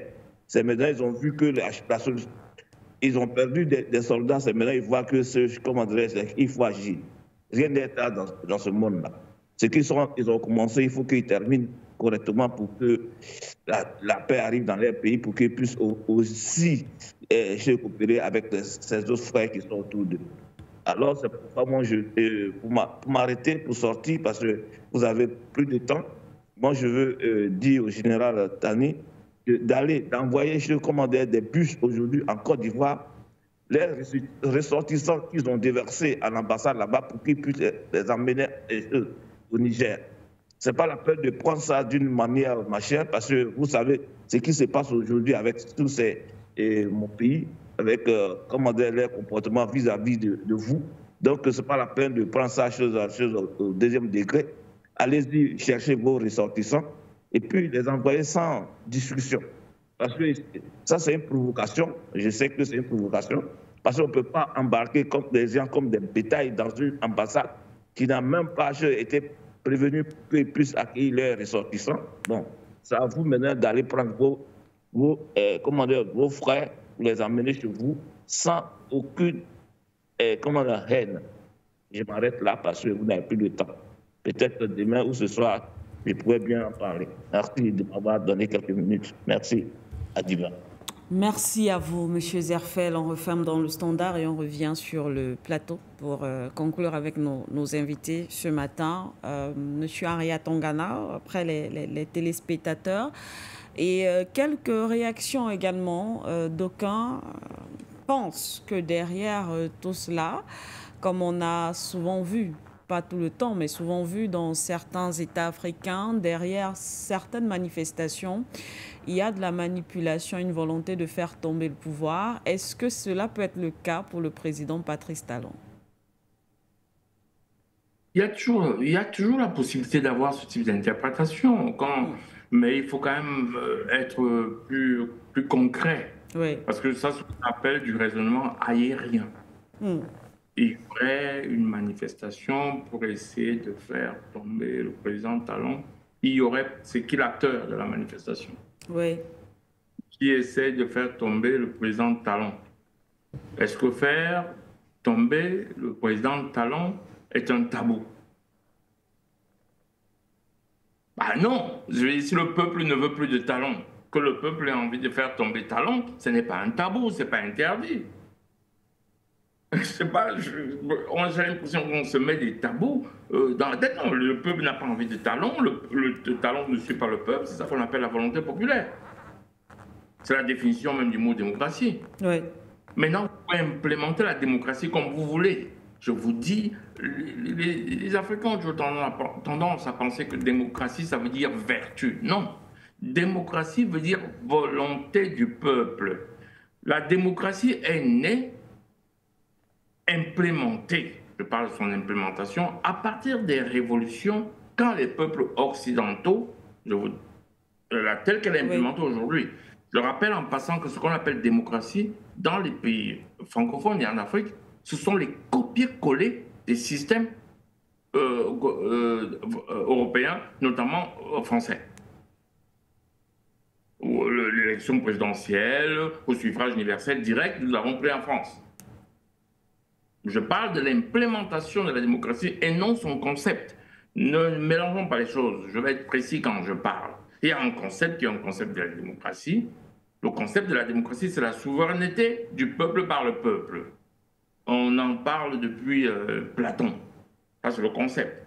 On peut estimer qu'il était implémenté 2-3 fois. Oui, parce que à l'époque, Hélène, pour la référence à l'histoire politique européenne, je lis ça tous ces temps parce que j'ai une de mes petites sœurs qui est mariée, qui a recommencé ses études de droit. Alors, elle me ramène pour lui expliquer toutes ces choses. Salut Marie-Louise. Elle est à l'université de Bertois. Donc, il y a tout ça dans ces cours-là. C'est-à-dire que dans l'histoire du droit, on retrouve toutes ces conceptions de démocratie, comment c'était implémenté. Mais actuellement, dans le monde moderne, la démocratie s'implante. La démocratie est en réalité le rejet des monarchies. Et c'est le système que nous avons implémenté chez nous. En France, quand la monarchie, Louis XVI, on va lui couper la tête, on va lui dire, bah, ok, d'accord, nous ne sommes plus des monarchies, c'est-à-dire la souveraineté du roi. Mais nous voulons passer à la souveraineté du peuple. C'est ça qu'on appelle la démocratie. Maintenant, comment on va l'implémenter? Vous n'allez pas perdre de vue que le suffrage universel indirect aux États-Unis, c'est différent du suffrage universel direct en France. Les systèmes sont différents. Donc, on implémente la démocratie de plusieurs façons. La démocratie n'est pas une vertu, mais la démocratie est la façon dont le peuple dit qu'il va choisir ses dirigeants et son mode de gouvernement. Ce n'est donc pas quelqu'un qui doit venir vous donner des leçons de démocratie chez vous. La démocratie, c'est ce que vous dites, bon voilà, chez nous, nous allons faire ça. C'est ça la démocratie. Maintenant, si le peuple béninois estime que Talon ne l'écoute pas, et si le peuple béninois dit qu'il veut faire tomber Talon, ça reste une manifestation de la démocratie. Je sors par là.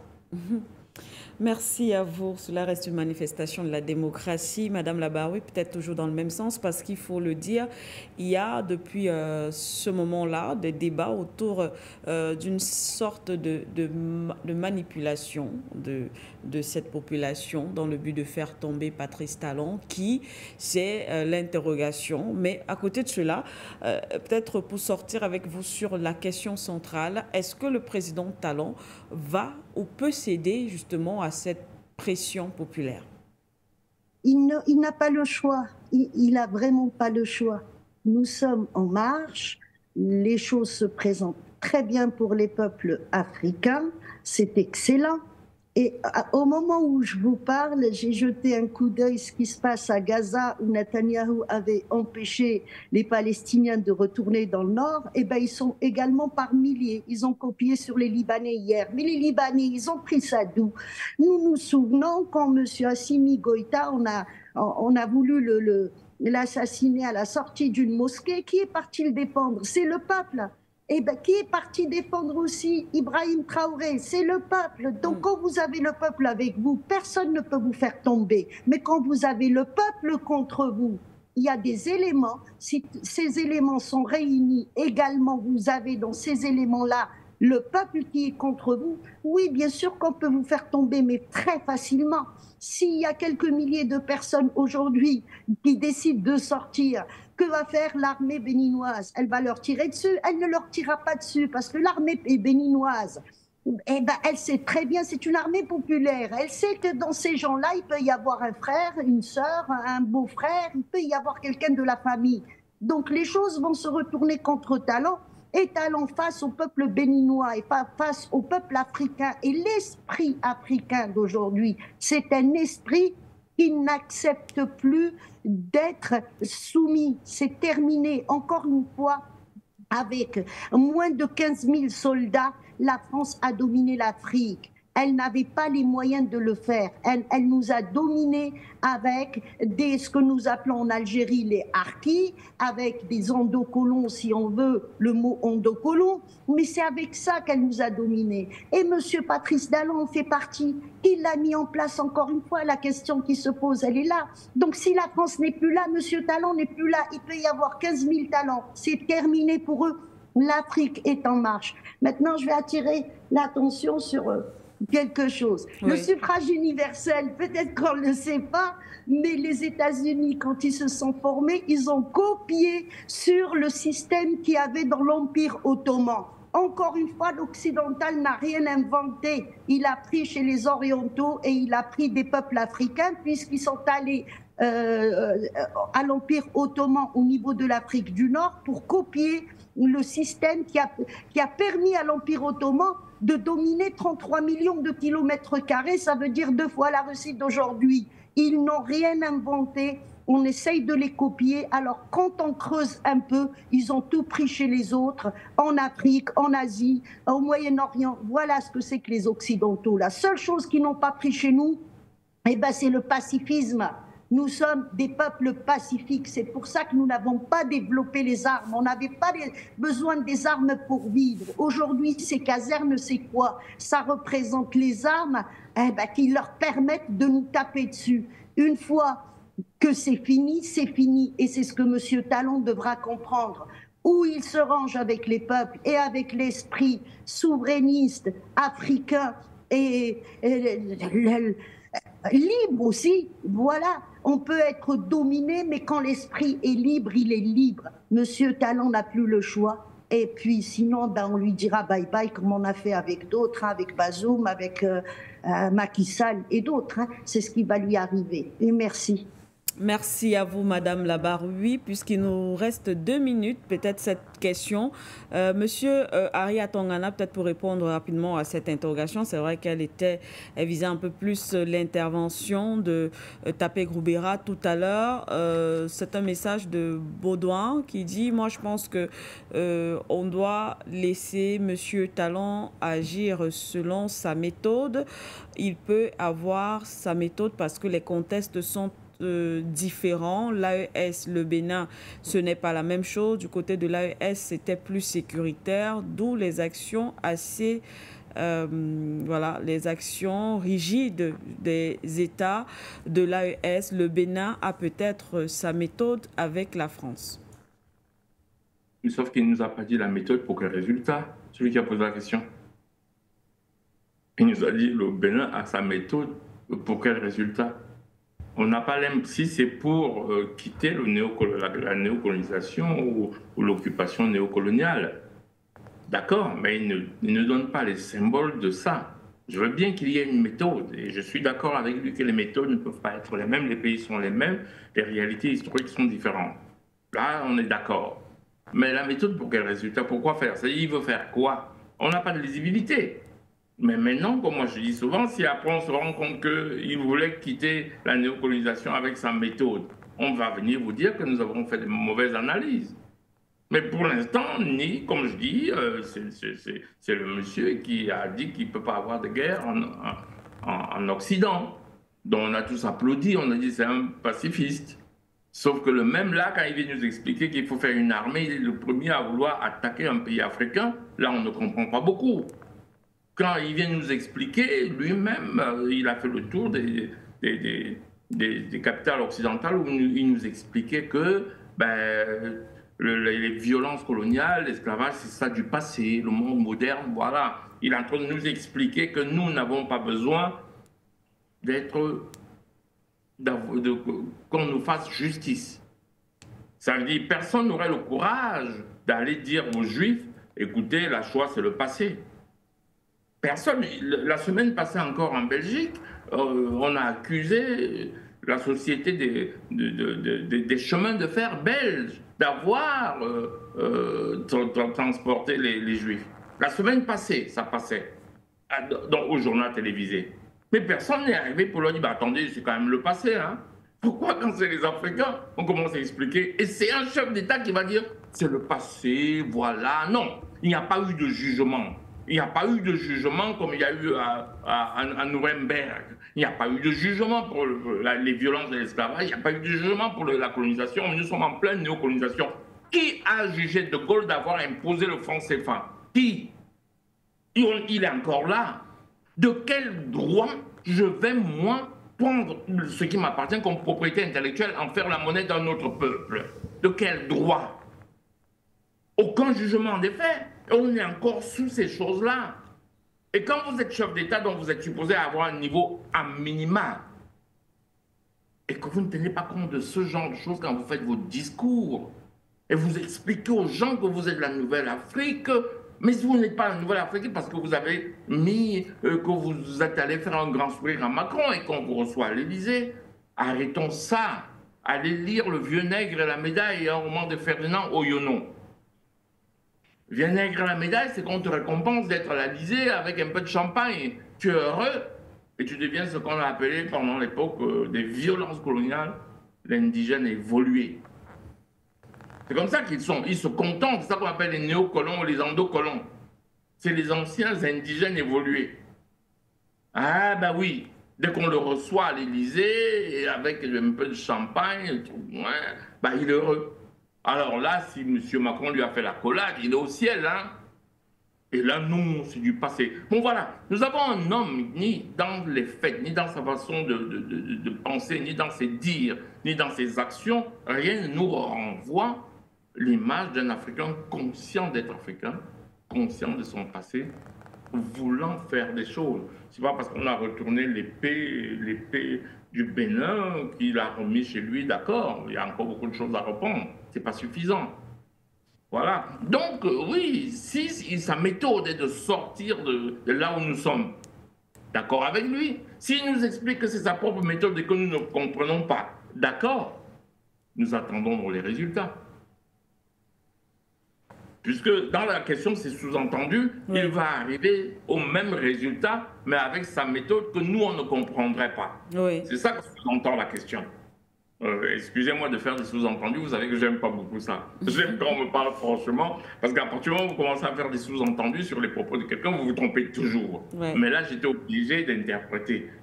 Je vous en parle. Merci à vous, merci Henri Atangana, bien sûr à vous également Linda Labaroui, merci infiniment d'avoir été avec nous, merci à Tapé Goubera qui a aussi été avec nous ce matin, sans vous oublier chers téléspectateurs, merci infiniment vous qui nous suivez à travers l'application For You Media Africa, mais aussi les plateformes Facebook ou encore YouTube. On vous souhaite donc une très belle matinée, très belle semaine, bien sûr en compagnie des programmes de For You Media Africa. Au revoir.